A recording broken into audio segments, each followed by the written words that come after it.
Yeah, good afternoon, guys. I hope everybody can see the video part as well, apart from the audio. Is everything pretty okay from my end? Yes, sir. Okay. So, thanks for giving me the opportunity. First of all, thanks, GL Bajaj College. The today's session will be probably, the learnings and, probably to explain my journey, whatever challenges I personally have faced and probably have seen people, been facing in past 1 decade, I would say, in terms of job opportunities and overall job market in India. So this is something which would be pretty generic in terms of the education background from you, where you guys from coming from. uh, but I'll try to keep as much generic as possible so that it doesn't inclines towards only to the postgraduates or inclined only towards the graduate students. So I'm assuming that I have a mixed crowd to whom I'm talking to. This would be probably some of the management graduates and some of the postgraduates as well.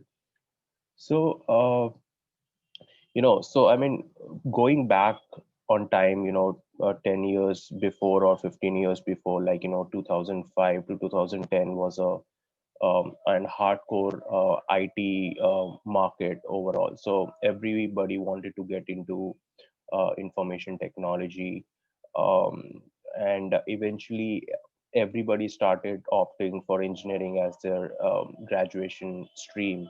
Um, Mostly computer science was where everybody wanted to get into, or for that matter would be information technology. Um, but overall speaking, there has been an huge disbalance between the demand and supply in the market. So some of the things you might already know, but I'll give you the other side of the picture, what exactly goes wrong from the company standpoint, because when you guys think of an why the job market is like that, you probably think of as an candidate or a job seeker, but I'll tell you what exactly goes on when organizations try to hire people. So you'll have a better experience getting to know about the other side of the picture, what exactly it looks like.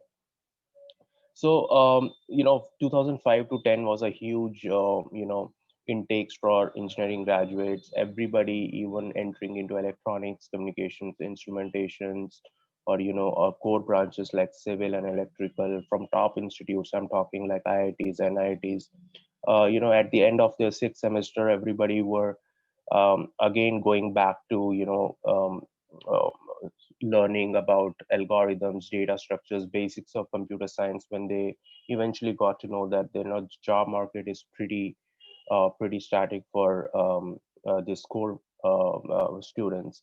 So eventually, what happened was there were significant number of increased supply from the market, and organizations have always the liberty to the select uh, the very best out of the available crowd in the job market. So to just to give you some real facts and numbers on this. So the kind of organizations in India where good technology technical work is being done, especially in the computer science domain, be it in the product sides or be it in the overall cloud development area. So there are very, like around 20 to 25 companies in India where you can target, uh, you know uh, you can say that they are very good in their work in terms of technology what they are using. And when they seek out students from the campuses, their expectations are really very, very, very high. I'm frankly telling you, because I have been into the product firms, and the kind of expectations they are having from students. So right now what they have done is they just even don't care about if, even if you're coming from an electrical background or an instrumentation background or a civil background, or even for that matter if you're a commerce graduate or an arts graduate. it doesn't matter for them. Companies like Amazon or Google, they just have removed this criteria from their hiring strategy. So because I have been into this, preparing the overall hiring process for this product firm. So what they do is, they firstly conduct a lot of coding contests, and for every one job, there are like thousands of people applying. So what eventually happens is, there there's eventually a lot of job shortage even for the premium institute students. So that's a real fact. I'm telling you, like, I have been into a lot of IITs, and when I visit the IITs, there are still 30-20% of the students still remain unplaced after even the whole hiring season ends. There are multiple reasons for that, because you better tell me that how come IITs don't get placed, but this happens. So why this happens is because even the students are having high set of expectations. So the number of good jobs are taken by very good students within the pre-placement offers. They don't even wait for their final placements. So the very few good jobs which are available are taken by the top all IITs from Bombay or Kharagpur, for that matter, or Delhi. So all the other people are pretty much left out, and then comes the regular software developer job, which every other organization is, kind of offering, be it the product, services, or any kind of a firm for that matter. But let me tell you that the work is more or less pretty same. It would be challenging in the beginning, 2 to 3 years, but then the career pattern is pretty much steady, and it doesn't looks like you're gonna have a fantastic career down the line. It's never been the case. um, so there has been a great disbalance, especially in last 10 years, what I've seen in the industry. So companies take a lot of advantage. So this is a very open, frank situation, what I'm telling you, because we as an organization have all the liberty to reject a candidate, even if the candidate is brilliant. So we have a lot of parameters where we decide why we don't want to go ahead with a particular candidate who is equally brilliant compared to the other person whom we are selecting. So it's not just about your technical stuff. It might be probably your going down the line, how you would probably interact with the clients, or probably what are the leadership capabilities you have, how you have handled projects in your colleges. Um, so when you start explaining your projects in the placement interviews, that's the time most of the decisions been taken, whether you are in or you are out. So be very careful when you probably explain your college projects, because we, the interviewers, the panelists, have everybody in the, it's not just HR. You can bluff HR, okay? It's pretty easy to bluff an HR, but the panel consists of a technical guy as well. Okay, as soon as you start speaking about your project, they'll get to know what exactly you have done in that project. Okay, and if you get caught that you have been like just been there and doing nothing for all the time, and on just one person contributed to that project, it's that second where you get rejected, irrespective, even if you have like brilliant coding skills and you have answered other all the other questions pretty good. That just doesn't matter. So be whatever you have written in your resume, you have to be like you should know what you have been writing, and you should be able to explain. Um, so uh, so there is a disbalance. Now coming to the no, this is just one side of the story. When you are actually giving the interview, when you would be going in the organization, um, it's just the end of the worst coming. It's not like it's you have got a job, then everything is like good. It never happens. So the kind of expectations, because there would be a training for you guys, irrespective if you're a management graduate, irrespective if you're engineering graduate, you would be put into a rigorous training program. Any organizations, from top organizations, from consulting firms to IT companies, FMCG, manufacturing, doesn't matter. So you will be provided a training, and that's where you are, thoroughly judged by the expertise present inside the organization. So first 6 months, um, the organizations pretty much decides that, so let's say you 10 students come from one single college to one single company. Let's say this happens, but that won't guarantee that you won't be in a same salary for next 5 years. Okay, so definitely 20 to 30% would be out of job after 1 year, because that's how they do the filtering. um, because they, as I told you, because the supply is so high, they also have the liberty, they always have the liberty to throw out people at any point of time. So even if you're performing nine, if your overall performance is 9 out of 10, the better odds are still that you would be thrown out of the organization. So you have to be very careful which organization you want to work into.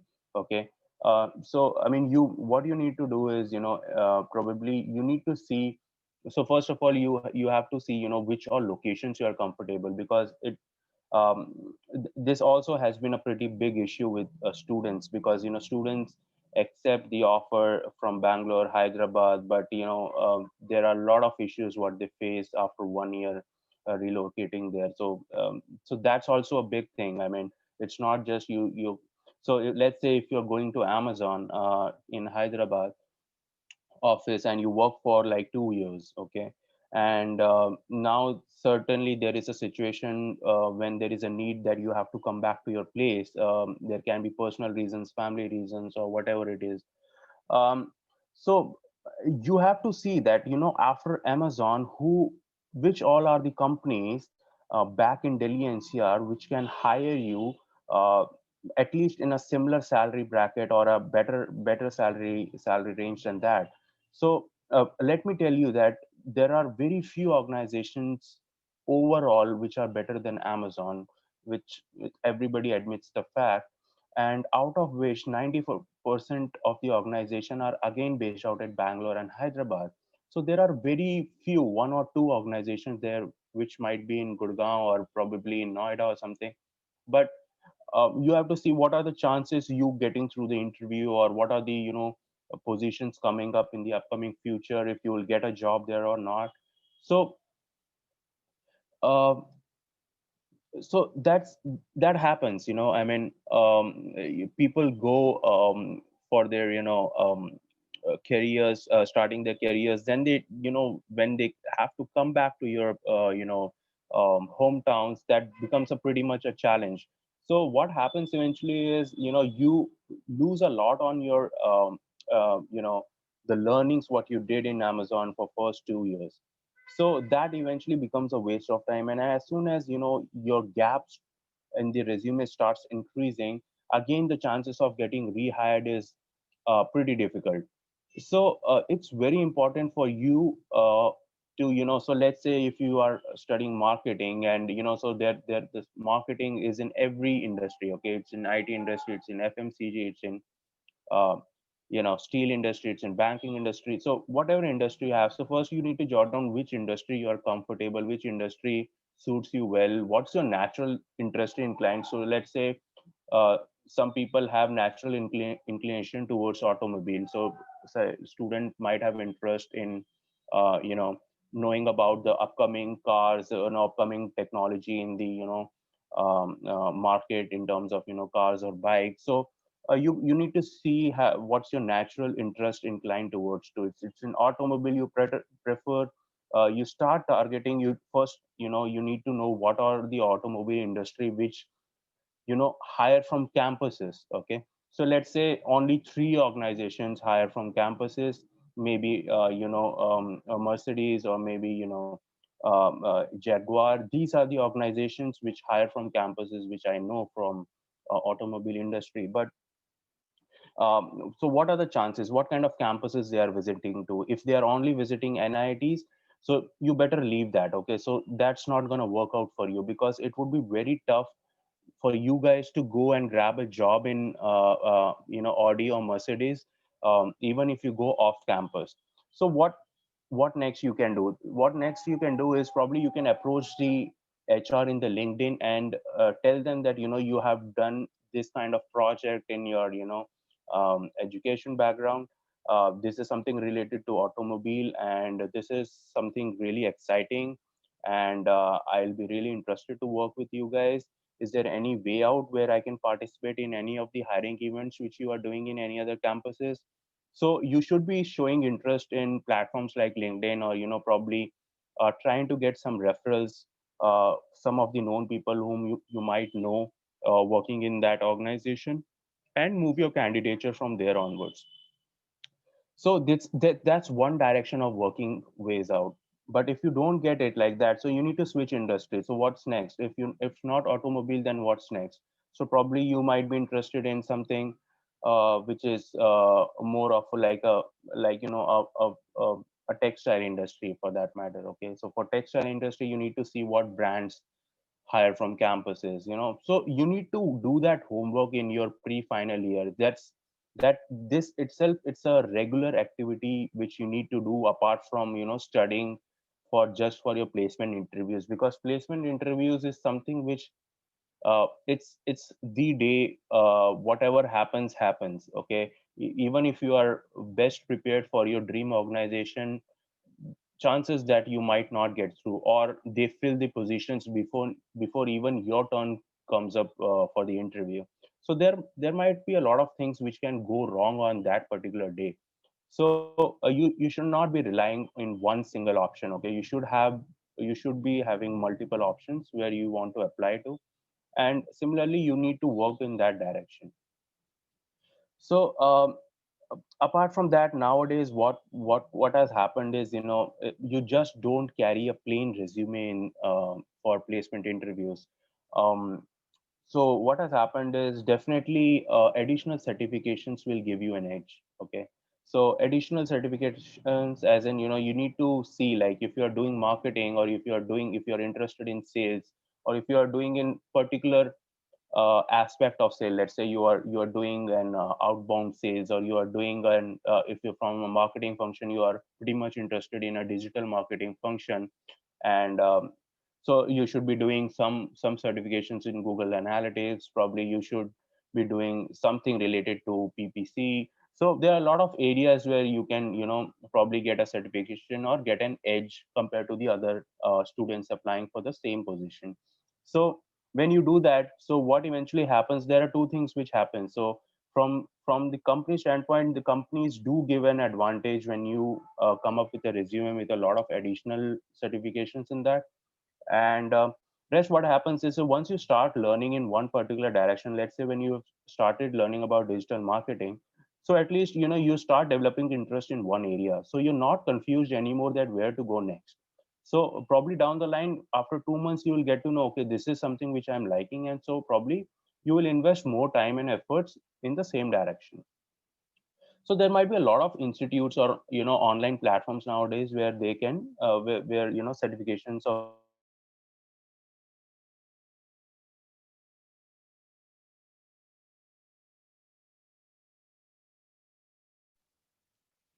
So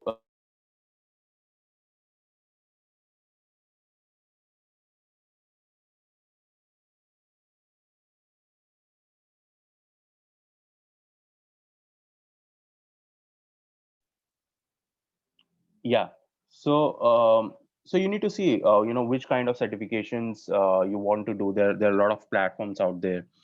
So yeah, this is pretty much it. And I mean, um, so for management, I'll tell you. So I mean, so the common misconceptions. I have been doing these kind of seminars in other campuses as well.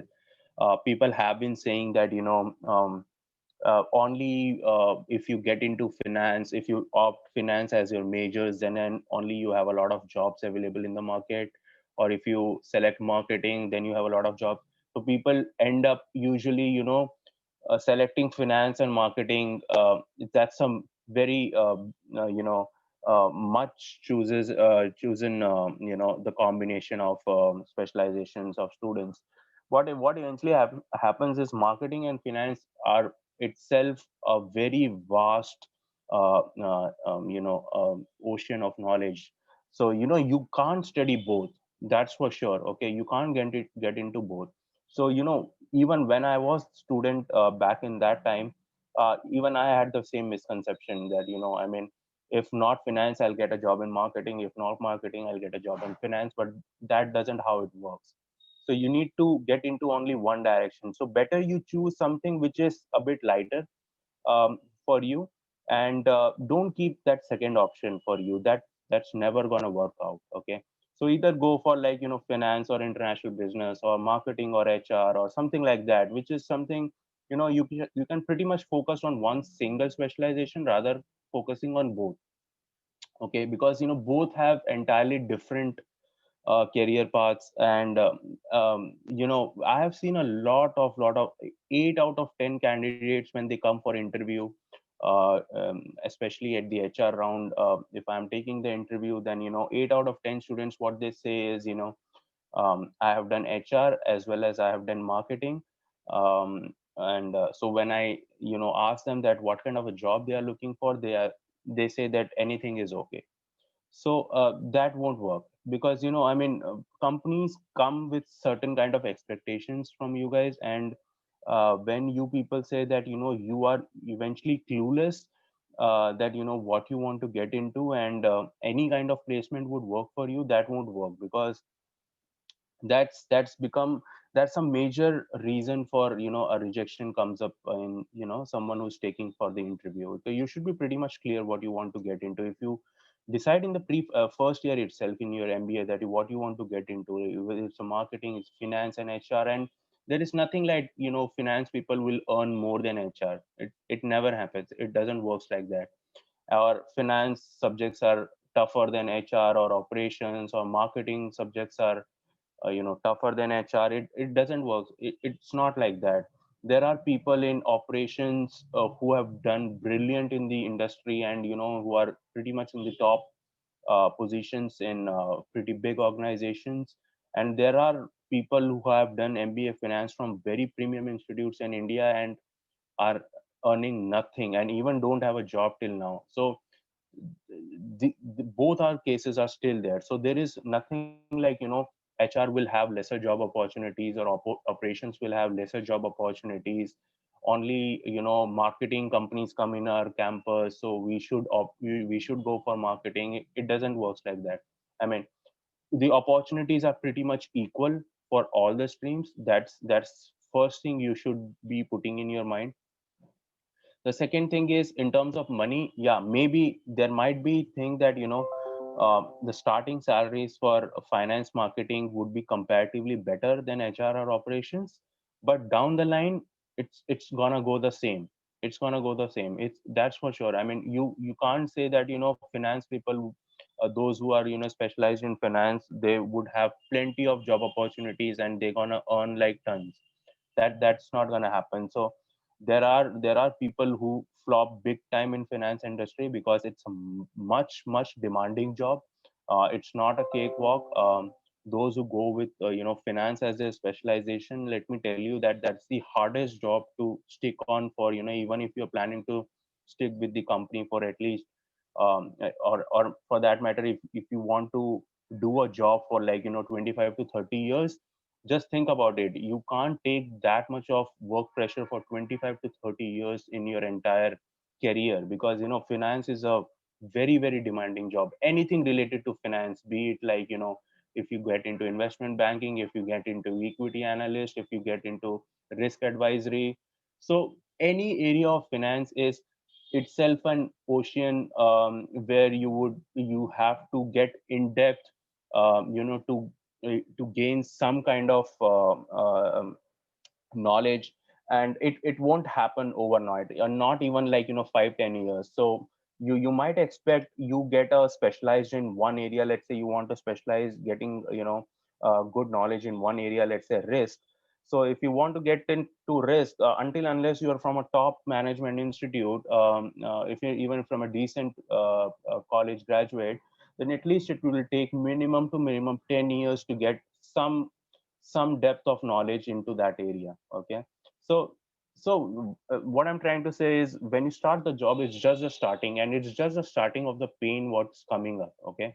So the kind of competition which you are facing at this point of time in in your placement season, that's the same pressure you're going to face after you get into a job. So things won't be easy. Okay.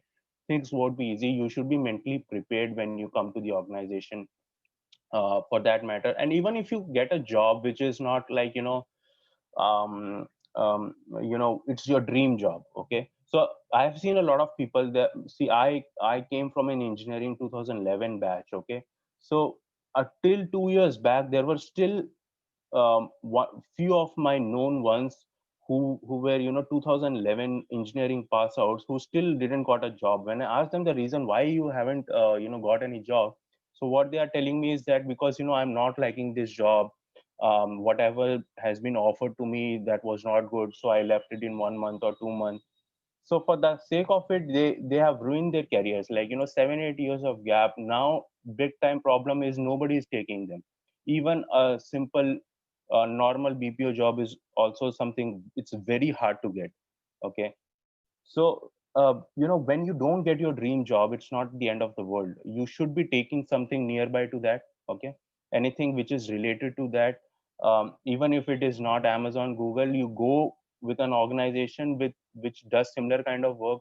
You go for, if Amazon is your target company, then you go for Flipkart. If not Flipkart, then go for Mintra, then go for Make My Trip, anything related to e-commerce. Because in the kind of working style what they do, the kind of things they do, they that would be pretty much similar to Amazon only. Okay. So there would be learning, and going down the line, if your luck goes well, you might get into Amazon as well. But don't create a gap in your कि मुझे इसी company में जाना था, वरना मुझे job ही नहीं करनी. So there are a lot of people who are still jobless from years and years because of these silly reasons. Okay. And you should start. So that's what I'm saying. So let's say if you are completing your MBA in June next year, June 21, May or June, whatever it is. So you should be hook and crook, you should be having a job by December. That's the last. Okay. You shouldn't be going in 2022 with clueless mind that what you're going to do. Everybody is asking what you're going to do. Some of your friends have got some company, and you are still clueless that this kind of job, I won't be doing. This kind of organization I won't be entering. So this shouldn't be the case. You should be getting a job within. So it's better to get a job in the placement season itself. If you don't, then at least you get a job within 6 months, because beyond that it would be tough. That means you are doing something really wrong, which is gonna backfire you big time. So if still you don't, you feel that, I mean, you are pretty much confused, or you think that, is there something which I am doing wrong? And if I have understood incorrectly about the industry, you should be talking to some experts. Talk to your seniors, talk to your cousins who are in good organizations, talk to them. Talk to anybody in the HR from LinkedIn or something. You can get some advisory from them. Okay. So there might be a lot of cases when you'll get to know that you might be thinking wrong from quite long, and that would have wasted a lot of time. So don't do that. So so these are my, would be my, personal things. And why I'm telling you this, these are the kind of mistakes I have done in my career, because today we are talking about from classroom to boardroom. So everybody's journeys is different. These are the kind of mistakes which I did, in last 10 years, after completing my education. Sometimes I waited for the right company, sometimes I waited for the right job, but nothing happens all the time. Everything can't happen, go right for you. Okay. So you need to see which is the best possible direction you can get into. Okay, rather than sitting and just waiting for something good coming up to you, you should be going in one single direction and then explore opportunities there. So once you get into something, so let's say you're from marketing background, I'll just give you an example. You're from a marketing background, you always wanted to get into a good brand like say Dabur. Okay, you wanted to get into Dabur company in some marketing division, and you wanted to do some marketing work, but you didn't got somehow. Okay, so what you'll do after 6 months, 1 year, so what you can do is probably you get into sales. Okay, sales is something really pretty much identical to what you do in marketing, but that's, of course, there's a difference. But you can get into sales, and what if down the line, after 2 to 3 years, you get a tremendous amount of interest in sales, and you always think of that, whatever I was thinking prior to that is was always wrong. I shouldn't have wasted that much of time in searching jobs in marketing. So that ways you can figure it out. You should do an alternative path which is nearby to what your interest was, and then explore opportunities from there onwards, because there are plenty of opportunities. We are a country of 1.3 billion people, and there are immense companies, a lot of new companies coming up in next 1 decade. So there would be jobs. The only thing is that we as an organization feel that people don't have that much of talent to get these jobs, or probably stick to these jobs. That's the other side of it, because we always complain that India is suffering from economic crisis. We don't have jobs, we have high unemployment rate. Yes, that's one side of it, but the other side of it is there are jobs, but let me tell you, besides having such a population in our country, we don't have talent to fulfill these kind of jobs. So that's a very hard truth to also digest. So that's something. So because you are investing so much money, investing a lot of time and efforts, you have high expectations from your parents as well. So you should do something really. You should be very clear what you want to get into, get some knowledge, get some certifications, prepare a good resume, improve on your communication skills. Let me tell you, communication skills will clear your 50% of your interview. That's a very, you can take away from this session, that this a harsh, bitter truth, an HR can admit. We reject candidates overall 50% just based on their communication. Even if you have zero knowledge, but you have good communications, you are 50% good to go from our end. Okay, you are 50% clear, even if you have zero technical knowledge. Technical as in, like, you have, even from marketing, even if you have zero marketing knowledge, but if your communication is excellent, you are 50% selected. Okay, rest you just need to put some of the efforts to get an overall selection. So communication, you need to work it out. So there are plenty of avenues also. Okay, for if some of you need to admit first of all that your communication is, it's like, it's a 5 out of 10. Okay, you don't say that I am like 9 out of 10 just because you feel that you are a 9 out of 10. Okay, get people's opinion, that how they would rate your communication overall. So okay, there's a lot of aspects to communications: your fluency, your grammar, your vocab, your rate of speech. So there are a lot of aspects within the communication where you need to kind of focus. So get a reality check in between, so that so you can consult your skill development team in the college. They will help you out. Probably they will arrange sessions from people like me, who are like kind of language experts. I'm not a language expert, but there might be a lot of language experts in the industry who can help you out with some of the communication skills advisory, what you can read, what you can how you can practice on a daily basis, and how you can eventually prepare for that big day when the placements come up. So yeah, take your placements seriously, because once you don't get the placements, it's the world is pretty tough. Let me tell you, once you are out of college, it's going to be really really tough. Okay, because you're not going to just compete with your college students, you're going to compete with students all over India. Okay, that you guys already know that, because company, then you just don't focus on your college. They won't focus that this guy was a pass out from GL Bajaj, so let's hire him. So they won't go like that. So they have a pool of now colleges from all India. Okay, so they will take anybody they like. Okay, so their chances of you getting selected gets eventually low. So these are the things which you kind of need to take care of. Yeah. So yeah, if in case anybody, I mean, this was all from my end, I believe. I mean, I can go on explaining a lot, but whatever essential I felt that, should have been explained in a short span of time, I have explained it pretty much. If anybody has kind of, particular question, can just give it a shot. Probably I can try to answer one or two for that matter.